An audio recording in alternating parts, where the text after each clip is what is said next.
बॉम्बे में जीना है तो मारना आना चाहिए। मारा मारी करने लगे, हमको पैसा मिलता था ताकि हम किसी को मारे। हमारा जो कपड़ा पहना होता था टी शर्ट, हम उससे झाड़ू कर लास्ट में उसी को झाड़कर फिर पहनकर हम लोग भीख मांग कर खाना खाते थे। चाकू रख दिया या कुछ रख दिया, छीन लिया। मेरा जो बेल्ट होता था, बेल्ट के अंदर मोटरसाइकिल का चेन होता था, मैं देसी कट्टा रखता था पीछे और मैं जाता था ऐसे निकाल के रख देता। अंकल आपको कोई सताएगा तो मुझे बोलना। मैं पोर्नोग्राफी बुक के बिजनेस में चले गया। अगर बाइबल लिखने वालों को कल्पना करनी होती तो वो उड़ा पुत्र की कहानी निकाल के मेरी कहानी डाल देता है ना। जीवन बहुत दुख भरा, कठिनाइयों से भरा, परेशानियों से भरा था। एसएससी के दौर में, और उन दिनों में टीबी के लिए इतनी दवाइयां उपलब्ध नहीं थी, तो मेरे 6 महीने की उम्र में माँ का देहांत हो गया। 3 महीना मेरा पिताजी किसी न किसी रीति से उन्होंने संभाला और मुझे 9 महीने की उम्र में राजस्थान कोटा में एक अनाथ आश्रम में, इमैनुअल अनाथ आश्रम में, वहां पर लाकर छोड़ दिया। तब मैंने सोचा कि मुझसे कोई प्यार नहीं करता, मुझे कोई पसंद नहीं करता। मैं हॉस्टल से भागने लग गया। अगर बाइबल लिखने वालों को कल्पना करनी होती तो वो उड़ा पुत्र की कहानी निकाल के मेरी कहानी डाल देता है ना। वो एक बार भागा, मैं बहुत बार भागा, और जितनी बार भागा पकड़ाई में आया। और पकड़ाई में आया तो हॉस्टल में आने के बाद है ना, छड़ी होती थी और सिंहासन होता था। बहुत मार पड़ती थी, तो जितना मार पड़ता था उतना सोचते थे कि हमसे कोई प्यार नहीं करता, और हम फिर भागने लगते थे। एक दिन मैं कोटा स्टेशन भागा और देखा कि बाइबल स्टूडेंट साइकिल लेकर मुझे ढूंढ रहे। तो मुझे मालूम है पकड़ने में आया तो मार मिलेगा। तो मैं क्या किया, ट्रेन में चढ़ गया। तो ये ट्रेन में ढूंढने लगे। तो मैं क्या किया, बाथरूम खोल के बाथरूम में घुस गया। चालू डब्बा है, रिजर्वेशन नहीं है। आप सोच सकते हैं कितना बदबू आता है ना। मैं अंदर से बंद कर लिया और कई लोग आके खटखटाए। हो सकता है बाथरूम जाना हो, लेकिन मैं 8 साढ़े 8 साल का बच्चा था, मुझे नहीं मालूम। मुझे डर था, खोला ये लोग बाहर ले जाएंगे, बहुत मारेंगे। मैं नहीं खोला और उस समय अंदाजा नहीं था, लेकिन आज बता सकता हूं 15 से 16 घंटा मैं उस बाथरूम के अंदर था, उस बदबू में। वहीं के नल से पानी पी के, खाने को कुछ नहीं था, वहीं सोया वहीं उठा। जब मैंने बाथरूम का दरवाजा खोला, वहां के जो दूसरे लड़के लोग थे, मेरे उम्र के लड़के लोग, मैं उनके साथ मिल गया। एक छोटा सा पासपोर्ट था, झाड़ू जिसे बोलते हैं। हम लोग झाड़ू लेते थे, किसी भी ट्रेन में चढ़ जाते थे, झाड़ू करते थे, पैसा मिलता था। उस पैसे से हम लोग कुछ खाएंगे, नहीं तो पिक्चर देखने चले जाएंगे। क्योंकि इतने दिनों में हमें मालूम पड़ गया था बॉम्बे में कौन से मस्जिद में, कौन से दरगाह में और कौन से मंदिर में, है ना, कब कब फ्री में खाना मिलता है। तो हम लोग क्या करते थे, वहां खाना खाने चले जाते थे और जो पैसा बचता था उससे हम पिक्चर देखना। उस समय तक मैं बीड़ी सिगरेट पीना शुरू कर चुका था। छोटे से उम्र में हम नशा करने में उड़ा देते थे। लेकिन क्या था कि जो बड़े लड़के लोग थे, कई बार वो मार कर हमसे पैसा छीन लेते और झाड़ू भी छीन लेते थे कई बार। तो हम लोग, हमारा जो कपड़ा पहना होता था टी शर्ट, हम उससे झाड़ू कर लास्ट में उसी को झाड़कर फिर पहनकर हम लोग भीख मांग कर खाना खाते थे। कई बार राजधानी ट्रेन जब बॉम्बे आती थी, हम भाग कर जाते थे, क्योंकि राजधानी ट्रेन में जितने भी बचा हुआ खाना है हम ले सकते थे, तो हम वो लेते थे। तो वो हमारे लिए 5 स्टार होटल का खाना था, राजधानी ट्रेन का। हम उसको लेकर खाते थे। ऐसे तैसे हम बड़े हुए। और एक दिन ऐसे कोई मेरा पैसा छीन के भाग रहा था और भागते समय मैं बैठकर रो रहा था कि मेरा जीवन कैसा है। हॉस्टल में भी मारते थे, यहाँ भी मारते हैं। यहाँ बड़े बच्चे लोग ही नहीं, पुलिस भी मारते हैं। चलता फिरता राहगीर भी हमें मार देता था। थोड़ा सा टच हुआ, कुछ हुआ, झाड़ू मारते समय किसी का जूता, तो बोलता चोर जूता चोरी करना करके मार देता था, है ना, किसी ना किसी। तो मैं बैठकर रो रहा था। किसी एक लड़के ने मुझसे कहा, एलेक्स बॉम्बे में जीना है तो मारना आना चाहिए। जो व्यक्ति पैसा लेकर जा रहा था, मैं इतना लोहा का पटरी उठाया, जाके उसके सर पर मार दिया। सर पर मारने की वजह से मुझे पकड़ा गया, मुझे बच्चों के जेल में डाला गया। वहां से जब मैं बाहर निकला, बच्चों को ज्यादा सजा नहीं होती है ना, जब और रफा दफा हुआ, मैं जब बाहर आया तो मैं बहुत कुछ सीख चुका था अंदर। बाहर आने के बाद हम लोग भीख मांगना छोड़ दिए। ट्रेन में कुछ ना कुछ सामान बेचना, कभी पेन बेच रहे हैं, कभी कैलकुलेटर बेच रहे हैं, कभी किताब बेच रहे हैं। ऐसे करते करते मैं पोर्नोग्राफी बुक के बिजनेस में चले गया। मैं और मेरे दोस्त लोग पूरे बॉम्बे में, सिर्फ बॉम्बे में नहीं, गुजरात में, यूपी में, पटना, बिहार तक हम लोग सप्लाई करने लगे और मारा मारी करने लगे। हमको पैसा मिलता था ताकि हम किसी को मारे। किसी को पैसे की जरूरत है, हम जाके किसी को भी लूट लेते थे। चोरी नहीं करते थे, डाका डालते थे ना, चाकू रख दिया या कुछ रख दिया, छीन लिया। इस प्रकार के कार्यों में हम लोग लिप्त हो गए। दिखाने के लिए मैं स्टेशन में सामान बेचता था, लेकिन अंदर खाने हम क्रिमिनल बनते जा रहे थे। तो मैं उनकी कलीसिया में, चर्च में जाता था। अब जाता क्यों था? प्रभु से प्रेम है? बिल्कुल नहीं। दिखाने के लिए जाता था कि अब मेरे पास पैसा है, अब मुझे कोई मार नहीं सकता है। मेरा जो बेल्ट होता था, बेल्ट के अंदर मोटरसाइकिल का चेन होता था, मैं देसी कट्टा रखता था पीछे और मैं जाता था, ऐसे निकाल के रख देता। अंकल, आपको कोई सताएगा तो मुझे बोलना। अंकल मुझे बिठा के समझाता था, परमेश्वर तुमको ये जीवन नहीं देना चाहता है, तुम वापस जाओ, वापस पढ़ाई करो। मैंने उनसे कहा कि भैया मैं वापस आना चाहता हूँ।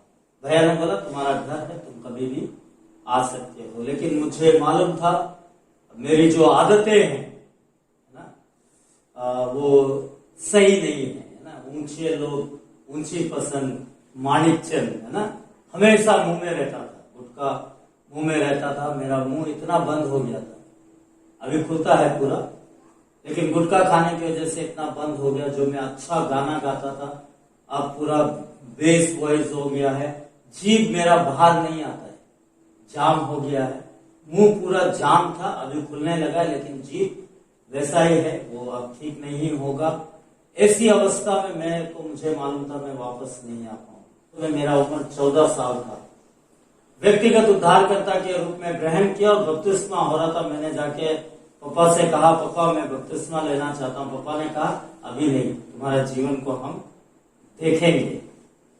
6 महीना के करीब वो रुककर सितंबर में मुझे बपतिस्मा दिया। बपतिस्मा देने के कुछ महीने तक मैं वहां था, फिर भाग गया। वहां भी 3-4 महीना में बहुत अच्छी रीति से परमेश्वर के वचन के साथ मैं काम करता भी था, सेवकाई में भी इन्वॉल्व था, लेकिन फिर वहां से भाग गया। और इस बार भागा तो बॉम्बे में एक हार्डकोर क्रिमिनल के रूप में मैंने अपने आप को स्थापित कर दिया। मेरे कई दोस्त लोग मुझसे कहते थे अब वापस जाने की जरूरत नहीं है, तुझे जो चाहिए सब यहाँ पर उपलब्ध है। 17 साल की उम्र में मैंने निर्णय लिया कि नहीं, मुझे वापस जाना चाहिए और सब कुछ छोड़कर एक अच्छा बना बनाया बिजनेस था उधर, अच्छा जान पहचान था, अच्छा पैसा था। मैं रात को 8-9 बजे बार में घुसता था तो सुबह 2:30-3 बजे निकलता था। इतना पीता था, हर चीज की जो बोलते ना सांसारिक दृष्टिकोण से जो कुछ मुझे चाहिए था सब था, लेकिन अगर कुछ नहीं था वो शांति नहीं थी। मैंने अपने आप में, मैं कहता हूं उड़ाव पुत्र एक बार भागा, मैं कई बार भागा।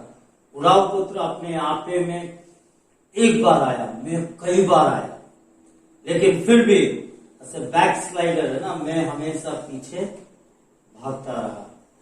17 साल की उम्र में मैं वापस ट्रेन चढ़ के कोटा आया। सब कुछ छोड़ के कोटा आया। अनाथ आश्रम के गेट के बाहर था। बाहर थोड़ा देर खड़ा रहा, हिम्मत नहीं हुआ।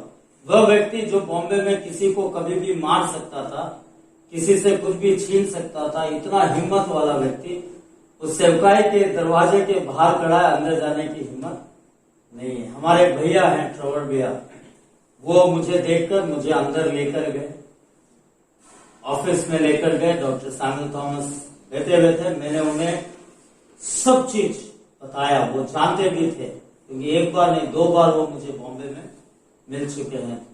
उन्होंने 2 वाक्य कहा, मैं वो 2 वाक्य कभी नहीं भूलता। वो बोला, सबसे पहला उन्होंने बोला, कुछ भी क्यों ना किया हो प्रभु यीशु मसीह आपको क्षमा करता है। दूसरा चीज बोला, you are welcome back, this is your home, तुम्हारा स्वागत है, ये तुम्हारा घर है। उसके बाद में कभी नहीं सोचा कि मैं सेवकाई में रहूंगा। मैं पढ़ा लिखा नहीं था, मैं अच्छा पढ़ता था, लेकिन भाग जाने की वजह से मैंने अपना पढ़ाई पूरा नहीं किया। मैं कब 5वीं में था, कब 8वीं में था, मुझे भी नहीं मालूम। मैं प्रिंटिंग प्रेस में काम करना शुरू किया। मैं बोला मेरे लिए वही ठीक है, क्योंकि मैं बाइबल भवन में प्रिंटिंग प्रेस में था, तो मैं जानता था। मैं प्रिंटिंग प्रेस में काम करना शुरू किया और उसी दौरान, उन्हीं 3-4 महीने के दौरान मुझे ऑफर मिला कि दिल्ली में 10 वीक्स का बाइबल स्टडी है, BTCP Bible training centre for pastors. तो मुझे पूछा गया जाना चाहता है। मैं बहुत उत्सुकता से हाँ बोला। मैं गया, पढ़कर जब वापस आया तो बाइबल को जानने की इच्छा और भी अधिक प्रबल होने लगी। तो मैं डीन के पास गया, मैंने डीन से कहा मैं बाइबल कॉलेज पढ़ना चाहता हूँ। डीन ने बोला नहीं पढ़ सकता, तू 10th भी पास नहीं है, 10th फेल भी नहीं है ना, हम कैसे पढ़ाएंगे। तो मैं डॉक्टर एम.ए. थॉमस जो हमारे अंकल थे, मैं उनके पास गया। मैं बोला पापा बाइबल कॉलेज पढ़ना है। पढ़ा, जाओ बैठो। मैंने बोला पापा वो मना कर दिया।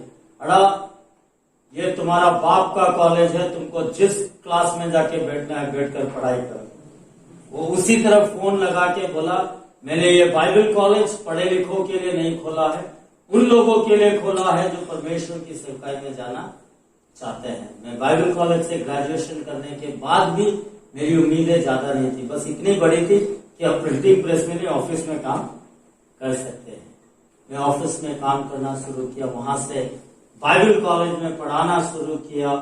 फिर सुनीता मेरी पत्नी उसी अनाथ आश्रम में बड़ी हुई, उससे मिला, हमारा विवाह संपन्न हुआ।